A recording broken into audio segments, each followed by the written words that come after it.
I did it. My name is legally changed. J. It's got a nice ring to it. It was a gigantic pain in my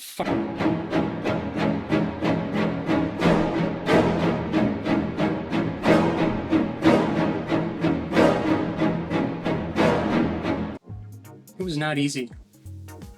It was not cheap.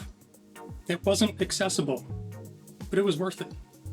Actually choosing a name, something that you feel, something you want to be addressed by. I think it is everyone's right to do that as an adult. And for many trans folk, it's needed. Often we don't feel complete until we have that legal change.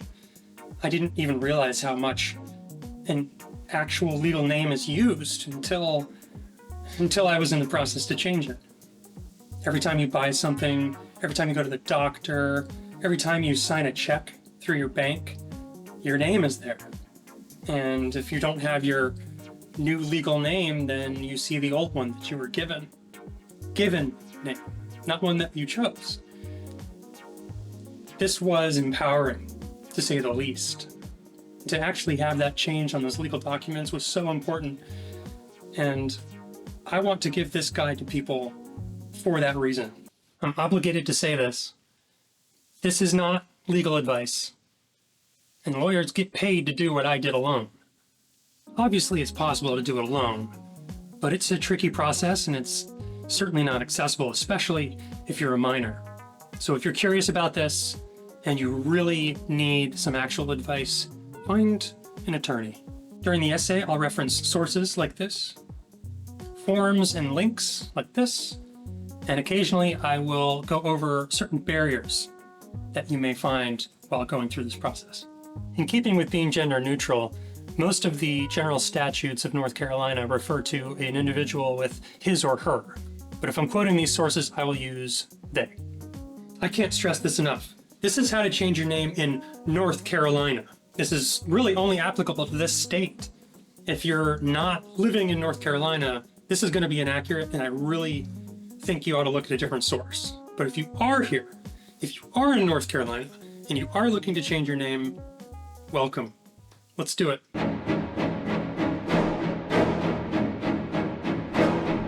You're going to need several certified checks to do this. And if you don't have an in-state bank or a local branch, it's going to be very difficult. For the background checks alone, you need a certified check, and that's like the first step. So I recommend getting a local branch, which is what I did. Originally, I had an out-of-state bank, and I found a local branch nearby, signed up, and it's nice because sometimes when you sign up for a new checking account or savings account, they'll give you some cash to put in there, which unfortunately brings us to our first barrier, money.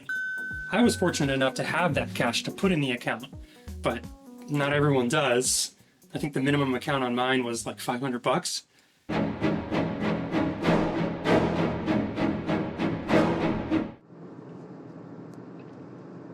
Head north.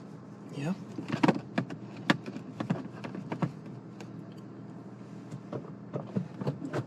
Here we go. In 1,000 feet, turn left. Hi.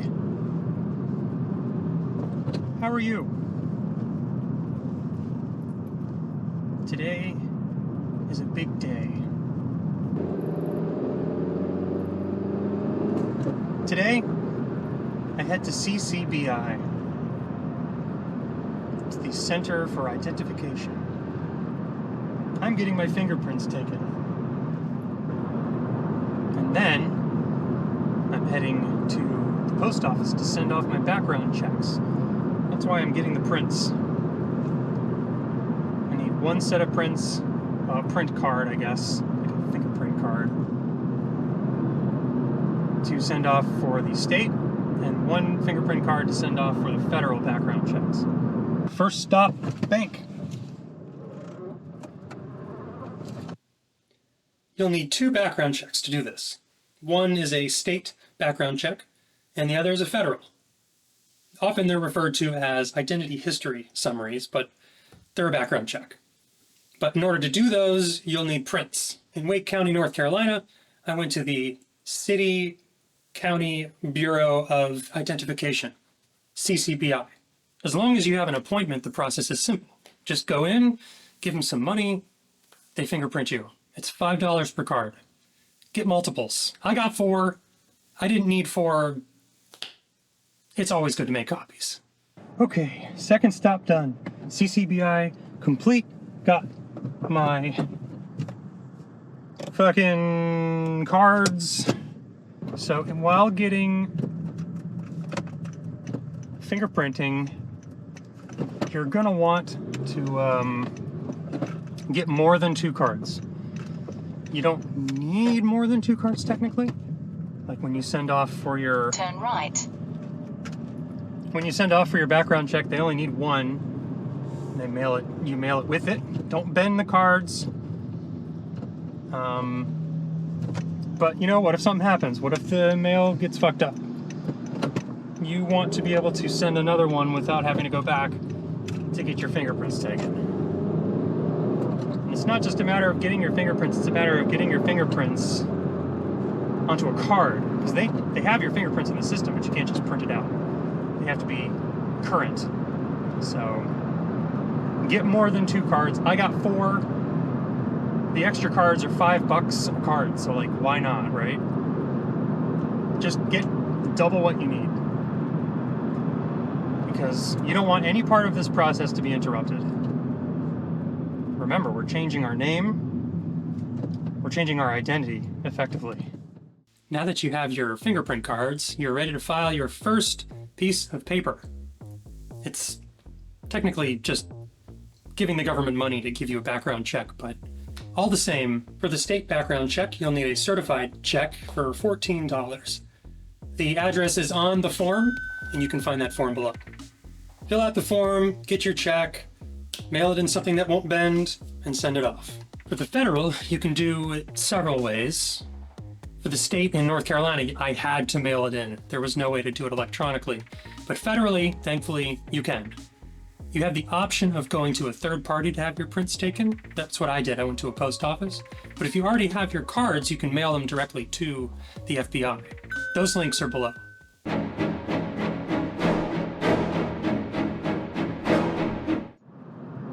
Today's also the day that I am posting my notice of intent to change name.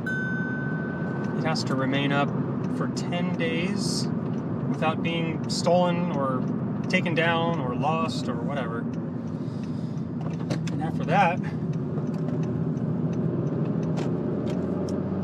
then I can submit my actual application. One thing to note that was not told to me, which is just inferred by North Carolina law, is something that's In a quarter of a mile, turn right onto the ramp. something that's called a clocked notice, which is the same notice I'm putting up there today, but my guess is the idea is that the notice is actually stamped as if it were up for 10 days, as official. Every state's got their own rules on name changes. How many times you can do it, who you have to notify, what you need to do. Those can be radically different between states. For example, in New York, the court shall not require any other pre-hearing notice. The court shall not request or require consent from any party other than the petitioner as a condition of granting the name change. But in North Carolina, a person who wishes, for good cause shown, to change their name must file an application after giving 10 days' notice of the application by publication at the courthouse door. It sounds like all the bureaucracy is just to make sure you're not trying to commit fraud with your name change, which I guess makes sense. But I've got friends in New Hampshire, for example, that had no idea that this thing even existed, and these are people that changed their name due to marriage or something. But my name is changing completely. First, middle, and last. Court and filing fees shouldn't be too bad.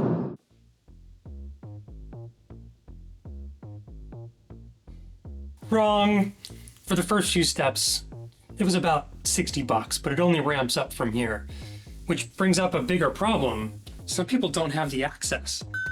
I mean, already we're doing all of these appointments to get these things done. What if you don't have a car?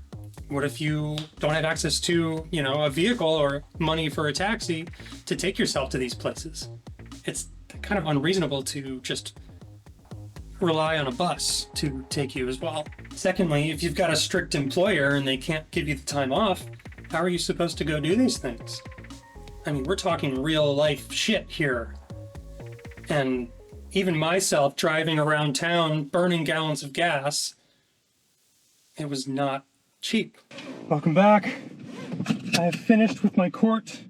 I didn't go to court. I went to the Clerk of Superior Court and filed my intent to change my name. You have to post it publicly to a bulletin board and keep it there for 10 days. It's really interesting. I have no idea why. I have to imagine it's probably more to do with this being North Carolina than this being the actual way to do things. Your record has to stay up on that bulletin board. And it's public. People can go and take it down if they wanted to. No one's gonna check you. Let's say my parents didn't want me to change my name. They could go in there, if they knew the record was there, and take my record off of that bulletin board and discard it. And I would have to do it again. So if you're trying to change your name and your parents know, and your parents are, part of the people who don't want you to change your name, then I suggest being very discreet about it. When you get your notice of intent to change name to post and officialized, get a copy. Sometimes they'll just give you one, but definitely ask for a copy. The specific language they use in North Carolina law is clocked copy. So I used those words specifically and made sure that I got the correct forms. And so what I did was I printed out the notice of intent to change name before I arrived at the court, filled it out, signed it. Only thing I didn't do is date it. And then I took it to the court, to their records office, and got it signed. And they gave it back to me. I went downstairs, I found the board, and I posted my intent on that board. And that's it.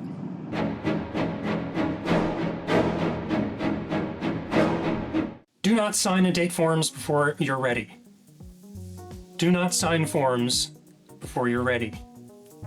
Unless you are 100% sure that you don't need a notary, or you're standing in front of a notary, don't sign and date your forms. And when you are signing, you have to make sure that every field is filled in on these things. A notary will require that. So you're finally ready to file your petition for a name change. Here's what you're going to need. The petition for the name change. 2 affidavits of character. And this one's tough. Which brings up a barrier, connections. You need to know 2 people in your county who know you to give you an affidavit of good character and have it signed by a notary. You need to know 2 people to change your name. If you're new in an area, if you don't know anyone, if you've got social anxiety, if you're unemployed, the barriers are stacking up at this point. But this one sucks. You'll need a notary confirmation form for each form that doesn't have a notary field officially. Most notaries will have these confirmation forms with them. They'll be able to give those to you, and they'll even be able to advise on which forms actually need the confirmation. So you need a notary, but there's actually a national notary registry, there might even be several, where you can find a notary to come to you, or you can go to them, and they'll meet you. Most banks have a notary on staff as well, so if you go to the bank you got in step 1, then they should be able to do it for you. Next, you'll need a certified copy of your birth certificate. The online service VitalCheck is super handy for this, and I think it gets you most states, but not all. If VitalCheck can't do it for you, you'll have to know where you were born, what city, actual city you were born in, and sometimes even the hospital. But if you know the town or city or municipality you were born in, you can contact their county clerk and they should point you in the direction of their vital records. So you can get your certified copy of your birth certificate on VitalCheck, as many copies as you want, or you can contact the town if you know where you were born. But you will need a certified copy of your birth certificate. I got multiples. I needed them, so get multiples. and you should be good. So you'll need the original and copy of the notice of intent to change name that you got from the bulletin board. A nice tactic for keeping organized is just have a folder. Nice and simple. I just keep all my documents in here and I lock it up tight. If you're walking around in public, your entire identity is in this thing. So just be careful. So the most annoying bit of all of this was the notice of intent to change name. Having to wait 10 days and not knowing if your form is going to be there when you go back is really nerve-wracking, especially because I have anxiety disorder. Everything is worse.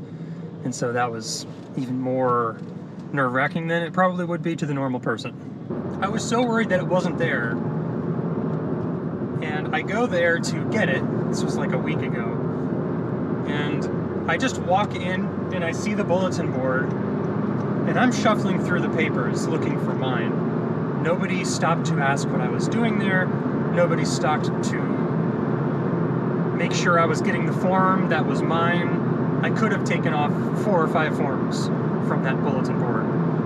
So I will reiterate, if you're doing this and you don't want people to know, do not say anything about it until after it's done. Even in North Carolina, specific protections exist for people who are victims of abuse or who are exempt from publicly displaying their information.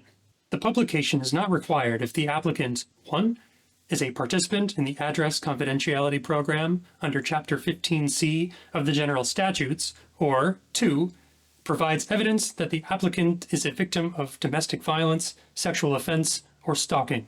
NC is pretty clear about this in their statutes, so if you have any questions, definitely take a look at those. 2 weeks. 2 weeks and I'll have my name change. Court order. Processing fee was kind of steep. The filing fee for the name change doc was like $170. No. It was over $100. It was a lot.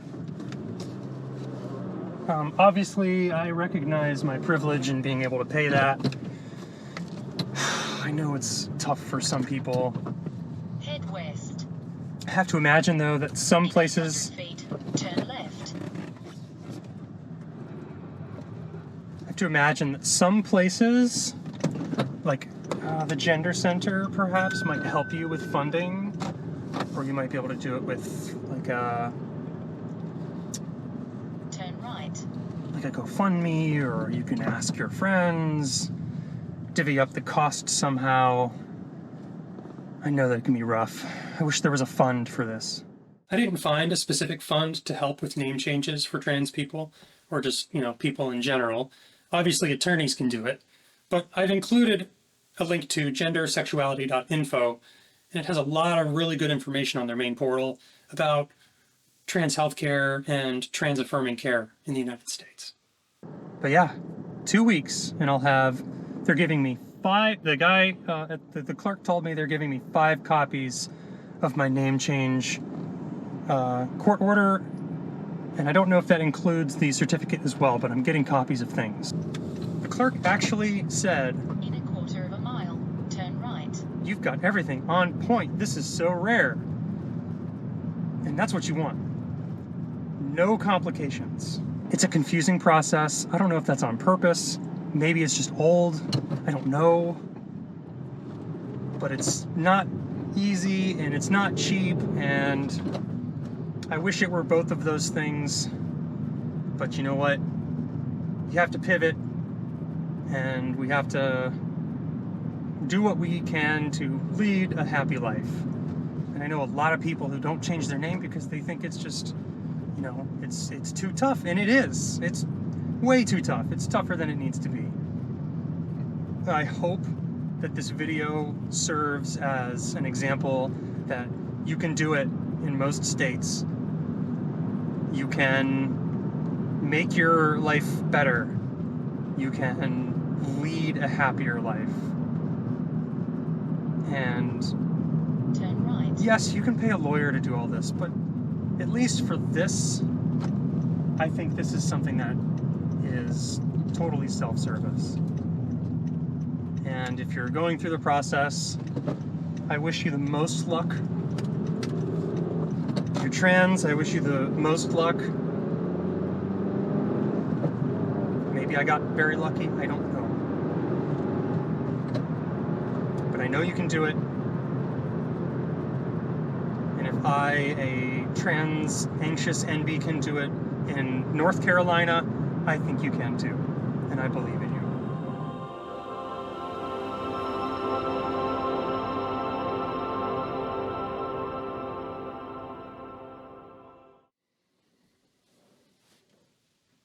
I'm just sitting around waiting. What am I going to do while waiting? Let's make some music.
Remaining complicated bit is once I turn these in and once they're approved, it's going to be probably 2 to 6 weeks before I get it back. And what I'm getting back is a certificate of name change and a court order for the name change. Once I receive that court order, now the clock is ticking. I will have 60 days to use that court order to change my name wherever I need to change it, which is on my birth records, which thankfully are out of state. That's an easy process. My social security stuff, which that doesn't seem so bad. The biggest pain point is the DMV. And it's the biggest pain point because it is insanely difficult to find an appointment for DMV in this state. I don't know why. I booked my DMV appointment weeks ago thinking, oh, I can just get it in a few weeks after I get my name change. But I had to schedule it out to January because there was no availability. And the reason I'm going on the 9th right now is because 60 days from the 9th is when my DMV appointment is. Not that I'm going to get my certificate immediately, but I'm going to have 60 days or I'm going to have to do all this again.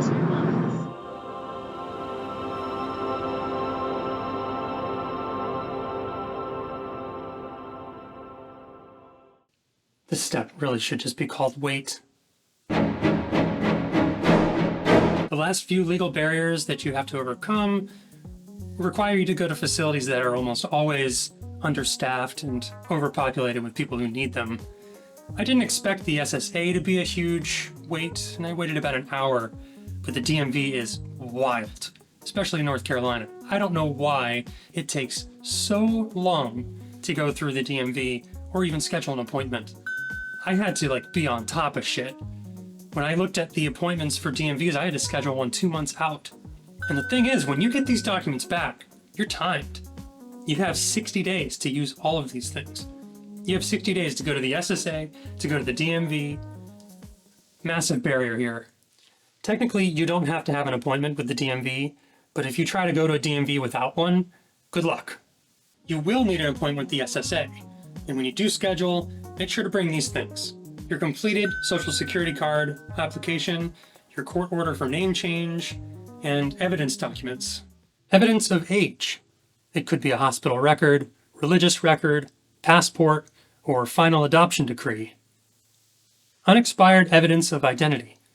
Driver's license, state-issued ID, or passport. A birth certificate is not an unexpired evidence of identity. Evidence of U.S. citizenship. Certificates of naturalization or citizenship, birth certificate, or passport. Evidence of immigration status, if applicable. The SSA has an online verification system, and when you go to your appointment to have your name changed, it might take a few days, like 36 to 48 hours, for your name to update in that system. So it's recommended in North Carolina to go to the SSA at least 48 hours before your DMV appointment. I went on a Monday to the SSA, and I went to the DMV on that Wednesday. And I think I was cutting it pretty close, but the person that was helping me at the DMV seemed to know about my name change, and the SSA gave me a receipt. So definitely bring the receipt with you if you don't have your new Social Security card yet. Here's another barrier: internet. Imagine all the sites that you have to go to download their forms. Imagine how many people won't see this video because they don't have internet, or perhaps they don't have internet that's fast enough to watch videos. That's a huge barrier. And these things do exist locally. You can go to local law libraries. You can go to a local library to use their computers. But to get these forms, if they don't have a printer, you have to go to the actual places. But how would you know how to even do any of this? You can go to a lawyer, sure. But then there's the other barrier of money. It's wild to me that changing your name is such a huge barrier in itself, when it's something that identifies us. It's something that we ought to be able to choose. Once you're done with the SSA, once you're done with the DMV, the last thing is your birth records. If you want your name changed on your birth records, it will probably take you going to the same place you did before, the county clerk, and asking what department to send an application to. This will vary by state. They said it would take months, but thankfully if you're changing your name, you only need your original one.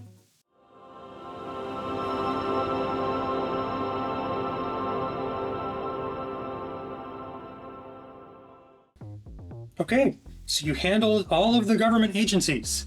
Your identity is effectively changed. Now what? Yeah, this is where the big amount of work comes from. So one of the first places I took it was my bank. I had them update my name, and that's where all my money comes through. Of course I'd want the IRS to know where my bank is. So I changed my bank first. When you're going to these places, you'll probably need the information, the same information you used at all the other government facilities. So if you've got that handy folder on you, that should be all you need. At this point, your new identity should be in that folder rather than the old one. If you're employed, of course, they need to know. And I think the bigger thing there is if you have benefits through your employer, say for health reasons, then they really need to know. And I would advise against going to a health place and having your name changed until it's changed on your insurance. Because if there's a problem between your name change and the insurance and not having your new name, your insurance claims might bounce. Next, if you own a home, you'll probably want to talk to your mortgage lender. For me, it was easy. My mortgage lender is just a bank nearby, but a lot of loan companies are kind of like ghosts, and their information is only on your latest statement. So I would check your latest statement, reach out to them by phone, and see how to change your name. Rules could be different for each one of them. Utilities need to know the things that are tied to your home: power, water, county resources like trash, internet, mobile. All of these places are, I think, necessary once the government stuff is done. Lastly, if you want to vote, you'll want to update your voter registration by visiting a local election office, visiting the USA.gov website, or doing it by mail.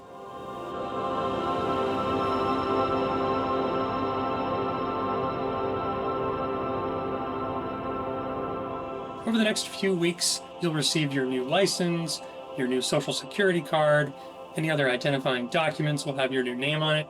And I gotta say, when that court order came in mail, and I saw my name, like my name, on that piece of post, that was fucking awesome. My heart skipped. Actually seeing my real name on a piece of paper. Someone addressed that to me. What a moment. Just a piece of paper, but it was real at that moment. I knew that this name was great. This name was perfect for me. I'm still working on changing my name at a lot of different places, but the taxi ones are done, and that's kind of what's important. The other ones can come as you discover them. There's so many sites you're probably a part of, so many emails you may have. I know I did. I consolidated down to one, and I still have a ton of accounts. I think maybe 150? Anyway, I want to make this a video, a resource for people who are really trying to change their name. You don't have to be trans to change your name.